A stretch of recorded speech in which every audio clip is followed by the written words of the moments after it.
স্বামীর অফিস ছিল সকাল 7টায়, তাই তাড়াহুড়া করে রান্নার কাজ করছিলাম। তখনই শাশুড়ি মা রান্নাঘরে এসে মুখ বাঁকিয়ে বললেন, শোনো বাপু, মেয়ে মানুষকে আস্তে ধীরে চলাফেরা করতে হয়, নরম সুরে কথা বলতে হয়। এটা আমার কথা না, কোরআন হাদিসের কথা। আমার কথাটা সহ্য হলো না, তাই আমি বললাম, তাহলে আপনি এত জোরে জোরে কথা কেন বলেন মা?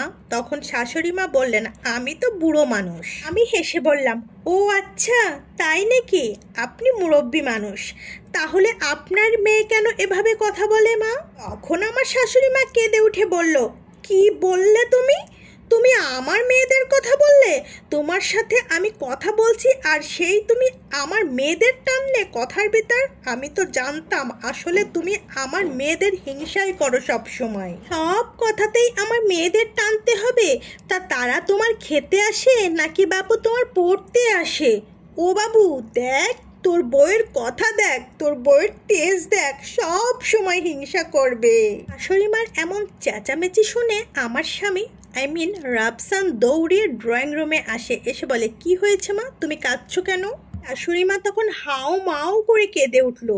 দেখ না বাবা, তোর বউ কি বলছে, সব সময় আমার মুখে মুখে কথা তো বলতেই হবে, এখন তোর বোনদেরও টানছে কথার মাঝে, আমাদের কি করে হিংসা করে, দেখ দেখ বাবা।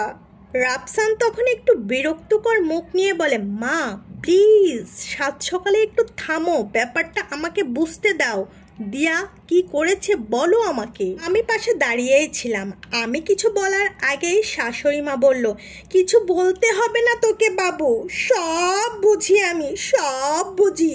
এখন বউ হয়েছে তো, এখন আর মা বোনকে তুই চিনিস না। হ্যাঁ, এই বলে শাশুড়ি মা আমার ঘরে কাঁদতে কাঁদতেই চলে গেলেন। রাফসানও বিরক্ত হয়ে, তোমাদের এই প্রত্যেক দিনের নাটক আমার ভালো লাগে না, আমাকে একটু শান্ত সুরেই বললেন। রাফসান চলে যেতে লাগলো। আমি ওর হাতটা ধরেই বললাম, প্লিজ একটু খেয়ে যাও।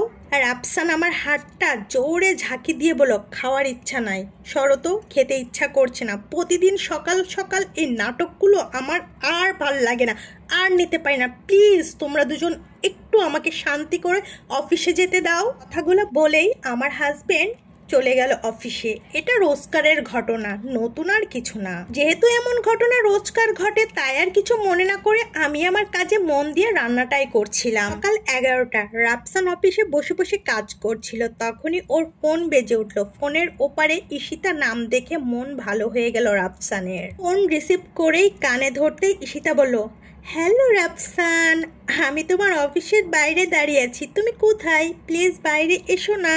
রাফসান বলল, ঠিক আছে ঈশিতা, তুমি থাকো, আমি আসছি, জাস্ট 5 মিনিট।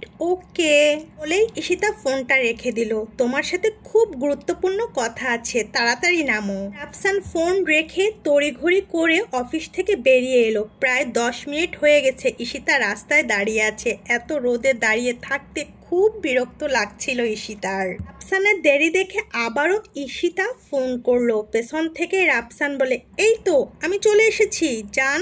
ইস, আমার জানটা কতক্ষণ রোদে দাঁড়িয়ে আছে।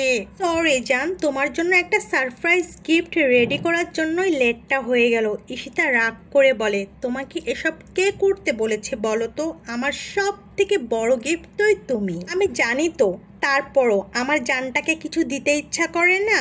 আরে এখানে দাঁড়িয়ে এত কথা বলছো কেন? চলো তো রেস্টুরেন্টে যাই, তোমার মুখটা একেবারে শুকিয়ে গেছে। রেস্টুরেন্টে ওয়াশরুমের সামনে দাঁড়িয়ে অন্যমনস্ক হয়ে কিছু ভাবছিল ঈশিতা আয়নার সামনে। তখনই রাফসান বাথরুম থেকে বের হয়ে তাকে জড়িয়ে ধরলো পিছন দিক দিয়ে। তারপর ঈশিতার ঘাড়ে মুখ ডুবিয়ে দেয়। হঠাৎ রাফসান এমন কিছু করায় কি ভেবে জোর করে রাফসানকে নিজের কাছ থেকে সরিয়ে দেয় ঈশিতা। আজকের গল্পটা তুলনামূলকভাবে একটু বড়, তাই এক ভিডিওর মাধ্যমে যদি শেয়ার করি আপনারা অনেক বেশি বোরিং হয়ে যাবেন। নেক্সট পর্ব কালকে শেয়ার করব। Thanks for watching. আসসালামু আলাইকুম।